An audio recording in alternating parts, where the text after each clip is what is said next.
This is how to fix games not opening on Windows. We're going to go in the bottom here, go to search, and look up run. It's going to come up with this, and from here we're going to type this in, reg edit. We're going to press OK. From here we're going to go to the first folder right here, and we're going to expand it by pressing the arrow right here. I'm going to scroll all the way through until we find the .exe file. It's this one right here. Once we click on .exe, we're going to right click the default, press on modify, and type in exe file, just like that. Then press OK. Once you've done that, we're going to do the same thing and scroll through until we find exe file.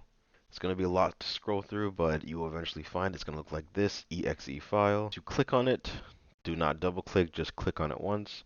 We're going to right click the default once again, go to modify, but this time we will type in application. It might be completely different for you for what the value data is, but we're going to type in application with a capital A. And then from here, we're going to go open up the exe file folder, go to shell, and then press on open. Right click at default once again, modify, and make sure this is completely empty right here. I'm going to press on OK, and your game should be able to run no problem now.